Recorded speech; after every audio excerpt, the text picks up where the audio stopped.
Well, security is our next focus, and we're speaking this morning with Dr. Fayemi, who is the governor of Ekiti State. You're welcome to Sunrise Daily. Okay, thank you for having me. And congratulations, it's been a while. I mean, I don't think we've spoken to you since you were re-elected as governor of Ekiti State. Well, I've been a bit under the radar so that I can focus on the primary reasons for electing me. Which is, one of which is security.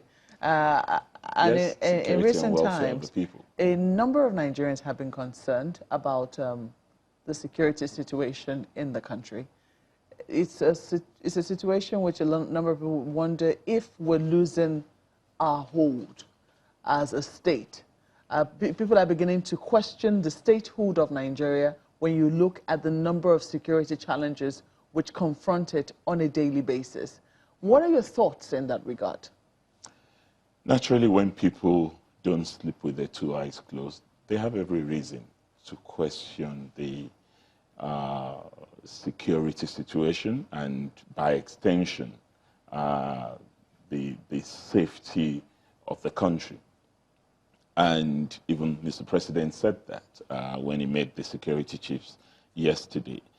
There is no doubt that across the country we're dealing with a range of security challenges: banditry, kidnapping, armed robbery, insurgency. And on the one hand, you could argue that that is something that would always happen. You can't have a state of complete,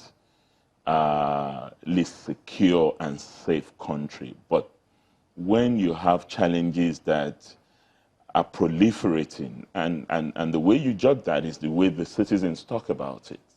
Citizen security is really the primary reason why we're in office. Then we have to take decisive actions on that. And I think the challenge that I have seen is not so much that these issues have proliferated, is the extent to which we've been able to really address criminality in the justice system.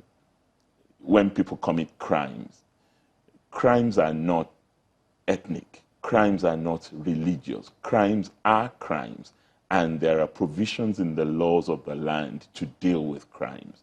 But when you now resort to all manner of subterfuge to ensure that those who have committed crimes are not brought to book, then you're sending a signal to the generality of the people who have the tendency to do that, that they can do it and nothing will happen. That's one.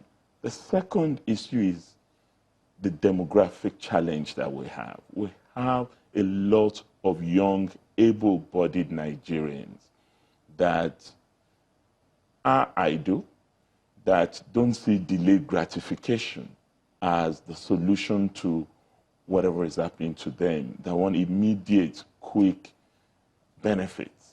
And they see examples of those who have made it, in quotes. That also creates a perception that it's okay to make it in whichever manner, either legal or illegal, that you resort to doing that. Third is that poverty is violence. And I believe that is why this government has tried as much as possible to address poverty from the bottom up. That those who are at the lowest rung of the ladder, the most vulnerable segment of our population, should receive the greatest benefits of government. So when you look at the whole idea of social investment initiatives, it is to really ensure that nobody falls below the poverty line. We haven't succeeded completely in that, but that is clearly an issue that our government is trying to address, because resources are not finite. Challenges would always be there, but governments have a duty for the welfare and security of the people. And that is why you can also commend the president. There is no president has a supported state, and this is where the people are.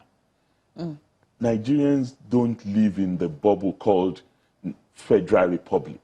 They live in states, they live in local governments. That's where you find them. And this government, this president has paid so much attention, more than any other president in recent past, to supporting states, to addressing immediate challenges to the ordinary citizens. Whether you want to talk of bailout, or you want to talk of Paris Club refund, or you want to talk of excess crude support, or you want to talk of refund of intervention on road constructions and all that. This is one government that has, and I've been around for some time. I've been governor under about 3 presidents, so I know that the kinds of challenges we had when President Jonathan was there, the kind of fights we fought with President Jonathan over Paris Club. We even went to Supreme Court. We didn't get the Paris Club. Well, you've mentioned 3 things. And one of them, it's only one which you can point to, which it seems that government is addressing, which is poverty, which you say is violence. And yet, people talk about rising poverty. But let me take you up on the first one, which you talked about. I think it borders on impunity. The fact that people are able to do things, get away with it, and it looks like the state is not able to exercise its franchise or exercise its authority as the state. And it was saying that sentiments are beclouding what ordinarily ought to be a straight judgment. Absolutely. What exactly is the problem there? Are you directly accusing the state of encouraging this impunity or not being firm enough in handling cases where it was seen that impunity is rife?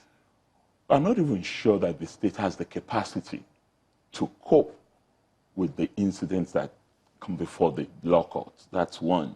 So we need to look at other alternative mechanisms of addressing crime and criminality from the local level.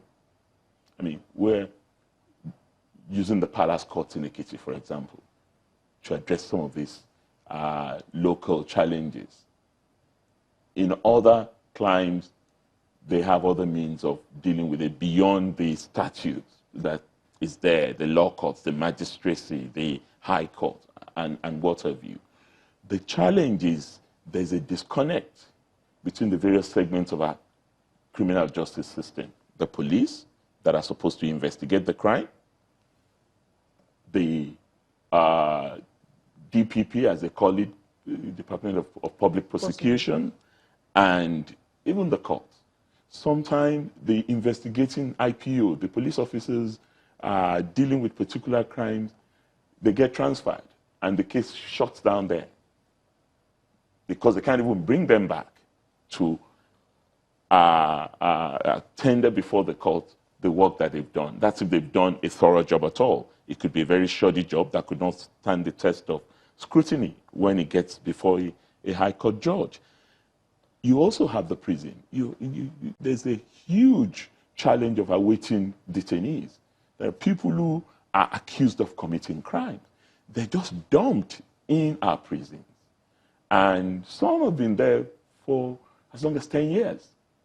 And they've not been convicted for the alleged crime. They even get more contaminated in the prisons. I'm glad that you're not shying away from the problems this morning. No, I can't shy away from it. I mean, you're trying to diagnose what the issues are. And one would think that at the federal level, this conversation ought to be happening. It is happening. At the state levels, of course, I mean, it also should be the concern of governors because, as you said, this is where the people live. That's where people are kidnapped. People are held in local government. I mean, we highlighted an instance this morning of a melting company, I think, an abandoned one, where bodies were recovered. Yes, and that was happening in a local government in Lagos State. Now, I'm wondering where this conversation, what if this has been diagnosed as part of the challenges that we're facing, why aren't solutions coming up? Why aren't we seeing the solutions as quickly and as urgently as we need to be seeing them? Well, you know, governance is a marathon. It's not a dash. And it's the result of very many decisions being taken at different levels of activity. So there, I am aware, for example, until about a few months ago, I sat in the federal cabinet. So I am aware that the issue awaiting trial detainees is one that assists that cabinet, that has been discussed times without number, that has led to a special committee being created that's been round the country to try and deal with this issue. But the challenge is still there. So we have to deal with it at the local levels too. Attorneys General at the local level, at the state level, must find a way to bring together the Commissioner of Police, the prison controller, the civil society, to ensure that access to justice is accelerated. Because I see that as the #1 problem. If you commit a crime and you're not punished, there's no incentive for you not to continue to commit crime. So we need to tackle that comprehensively. But we also need to not just be tough on crime, we need to be tough on the causes of crime.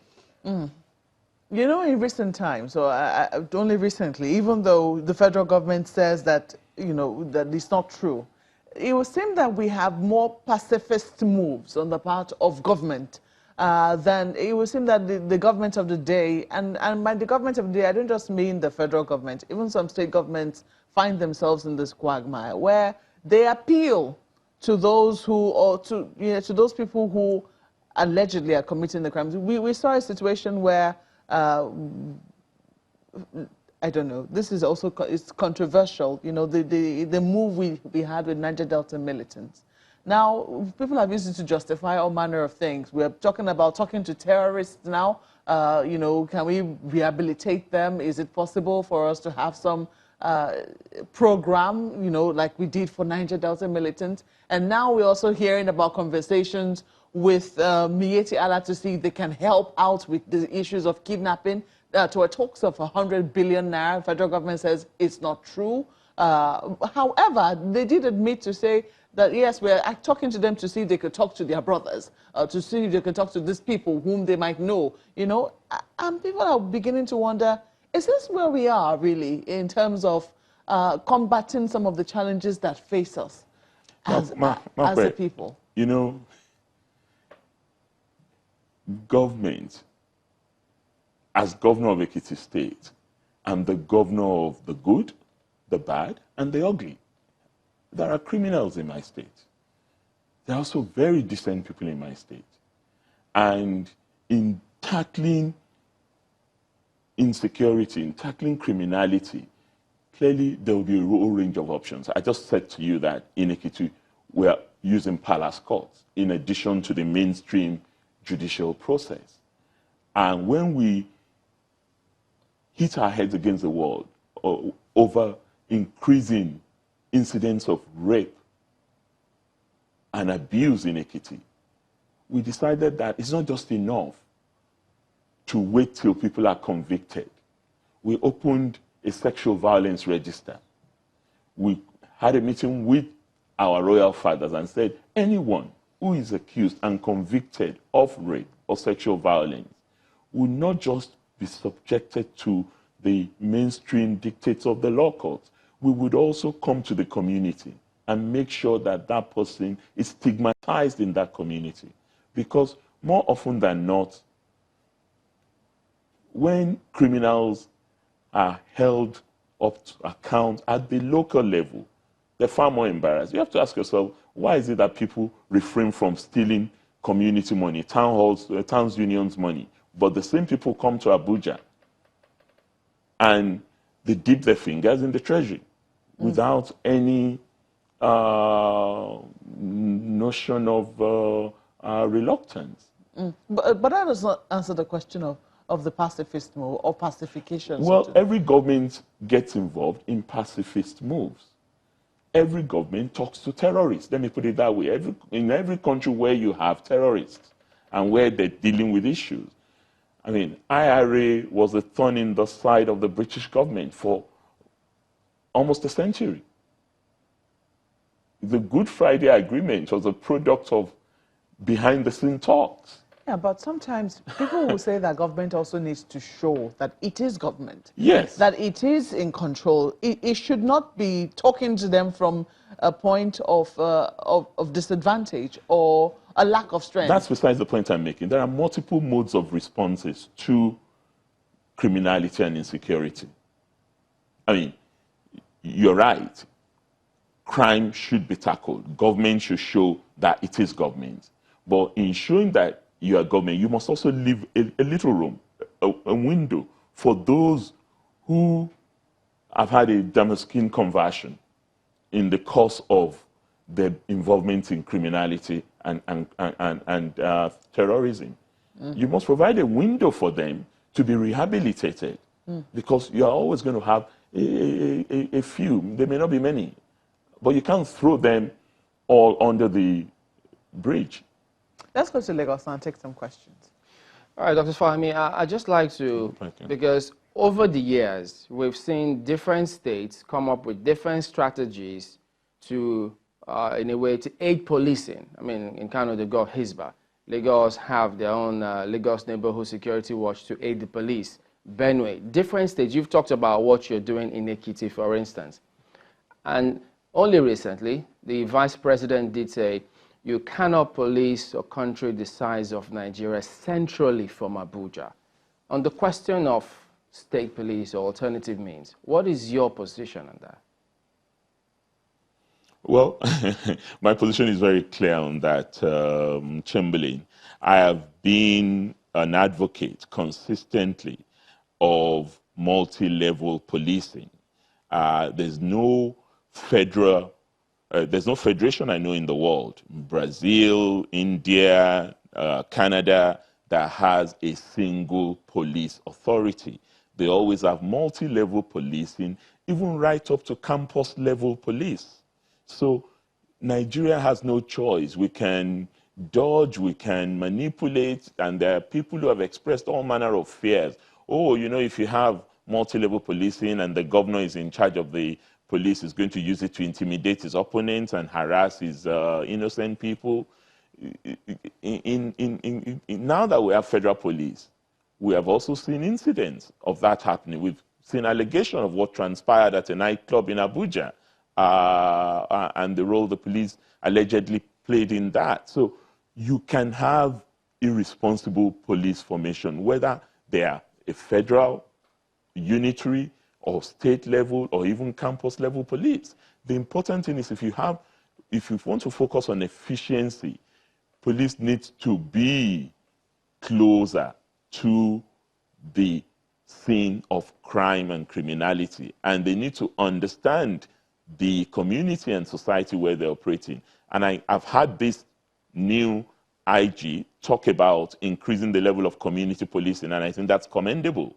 But ultimately, you cannot police a community without their consent. You also cannot say a governor is the chief security officer of a defined territory, and he doesn't have all of the authority that confers on whoever is being described as such. So I think we would ultimately get to the point where we realize that even security must be devolved to the local level in order for it to be effective and efficient. So what would you consider as the greatest impediment as to why does it come across as though we're not taking a holistic approach to addressing this problem?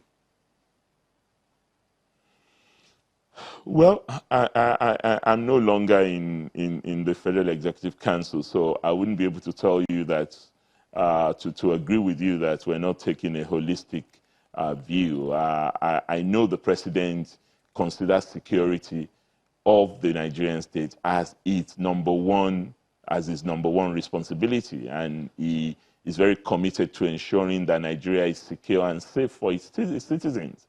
But Nigeria is a vast country. We have ungoverned territory. We have multiple border entries running into thousands. I recall that maybe about 3 weeks ago, the Minister of Interior came up with the idea of electronic monitoring and surveillance of our border territories because of the challenges of manual or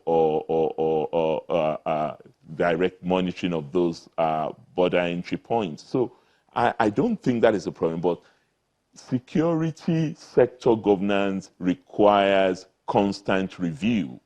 And that is what I think we need to be doing constantly. We need to be reviewing our strategies. We need to ensure that they work. And where they don't work, we need to find a way to quickly tackle them so that citizens would not feel as if government is not interested in their safety and security. But it's a continuous work in progress.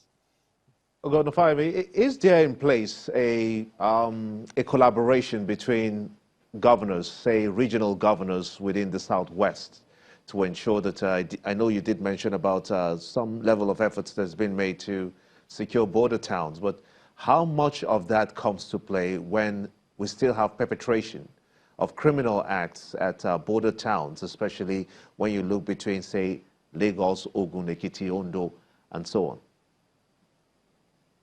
Well, there is some collaboration. I know that at the level of the development agenda for Western Nigeria, which is the commission responsible for our regional cooperation within the Southwest, we have a program known as Homeland Security, and it really works with both our state as well as non-state actors in the security sector. Our vigilantes, our traditional actors in the security sphere. We also learn lessons from one another. Lagos has been quite successful with the Security Trust Fund. Many of us are coming up with Security Trust Fund. I know Oyo has done so, Ogun has done so. We've just signed into law a Security Trust Fund initiative. And that's just to say that we know that federal government alone cannot tackle this. Many of us, I don't know any governor in Nigeria that is not supporting the police within his own jurisdiction.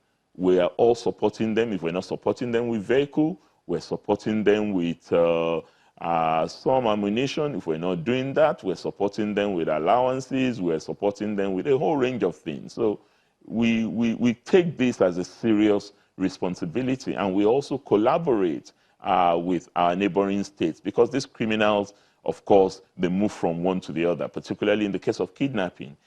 You see the same criminals operating in Ondo would, if the heat is on in Ondo, they quickly rush to Ekiti. So we must have a way of ensuring that we keep tabs on them and we work together in a manner that enhances safety and security of our citizens. But even though you've admitted to some level of collaboration that has been done, this crime rate, they tend to even surpass what the kinds of arrangements that you have. Would you have any insight on why, despite all of these measures that you're putting in place and the collaborations, we still have these kidnappings going on, we still have crime, even the highest in the country as they've never seen before? Well, I'm not a security official at the moment, even though I know one or two things about security. But I just heard on your channel this morning, I think it was the Chief of Naval Staff, saying that there's been a reduction in the spate of kidnapping. Maybe they have the statistics that we don't have. But I know the general feeling out there is that kidnappings are still going on, and we have to find a way to tackle them. When I became governor, we had an increase in spate of kidnapping, and we devised means. We ensured collaboration between amongst our various security agencies, and the spate of kidnapping went down significantly in Ekiti State. Now, let me quickly ask you about this new NFIU guidelines. So far, so good. The reactions we have gotten from a number of people is that the governors are the bad boys. I mean, looking at what has been happening with the state and local government accounts, which is joint in the state, they have said that a number of governors have not allowed the local government to be autonomous. You're a governor. What are your thoughts on the new guidelines issued by the NFIU? Well, let me say that it's understandable when you're in public office, you shouldn't feel bad if people decide to take it out on you, and justifiably or unjustifiably reach conclusions that may not necessarily be true. From the bit I've read about the NFIU guidelines, I think it simply speaks to ensuring that the resources available to the people get to them. I think, simply put, that's my own summary of it. I have been governor. This is my second term in office. I cannot recall a single time that I've had to do anything other than be a conduit for local government finances in my state. And I challenge anyone who has any evidence contrary to that to come forward. I don't even attend the joint allocation meeting. I don't have to attend. It is interesting that you speak for yourself. But I mean, can you say, no, but I'm a governor. I'm a governor. For your colleagues? A lot of people may not know what they're talking about when they say these things. I cannot speak for every governor, but I know that it's not always conspiracy when some of these things happen. It may just be a cock-up because the governors don't have all the information and the civil servants are not also alive to their responsibility in pointing out to their principals that, look, this is the legal way to do this. But there is also a basis to justify sometimes joint responsibilities between states and their local governments. I mean, I do roads in local governments. I have a program when I was governor, in my first term, of doing 5 kilometers in every local government of tarred roads, new roads. But we understand that there are federal government roads, there are state roads, and there are also local government roads. There are local government roads, there are federal government roads, and there are state roads. I'm talking about local government roads that are not being attended to because the overall position of the NFIU, in my view, is positive but wrong-headed. The theory, the assumption that it makes is that when you devolve to the most local level, one, those responsible at that level are accountable. Two, corruption would disappear. That's the assumption. That, oh, it's the governors that are corrupt. It's the governors that peel for the money. What are the mechanisms for ensuring that those at that level, appointed or elected, also use the resources for the people? There is the guidelines, 500,000 naira a day. You cannot withdraw more than 500,000 naira cash. Well, this is not about withdrawing money. It's about responsibilities to your people. More often than not, states are spending money on local government because local government resources are not even enough for them to manage the affairs of the local government. Say, for example, in paying teachers' salaries. Why do you think NUT, for example, has been against local government autonomy? Because they suffered tremendously in a period when that was the case, of months of unpaid salaries. And the reality is that states do take the responsibilities to offset the challenges at the local, which is there, it's within their jurisdiction. But the much more fundamental issue, Marco, is that Nigeria is a two-tier federal system. People are distorting it. They are confusing the issue. You only have federal and state, and it should be the business of the states to decide whether they want to have 2 local governments or they want to have 20 local governments. It should not be something micromanaged from the federal government. The reality is that you have federating units. So we should take it out of the Constitution? Then. That's my own campaign. Okay. We should take it out of the Constitution because Nigeria is a two-tier system. We do not know whether that's also the campaign of the Progressives Governors Forum. Is that part of their campaign? I mean, we know that you're holding a send-forth for your outgoing governors today, and you're also giving the president an award. Yes, we are. Is that one of the things that you're going to be pushing, or the governors who are coming in are going to be pushing? Well, clearly, one of the things that the Progressive Governors Forum does is peer learning. We try as much as possible to learn from one another. What are those things that Kebbi is doing well that Ekiti can learn from? And what are the things that Ekiti is doing well that Lagos can learn from? We're doing that. We haven't taken a position, a central position on my own campaign. That's Kayode Fayemi believing that Nigeria is a two-tier state and we must focus on ensuring that it works at that level, and we devolve government to as local a level as possible. How effective has your peer review mechanism been, even within? Hasn't politics taken over completely? No, not really. Whether at the level of the PGF or at the level of the Nigerian Governors Forum, which is our central body, all politics is local.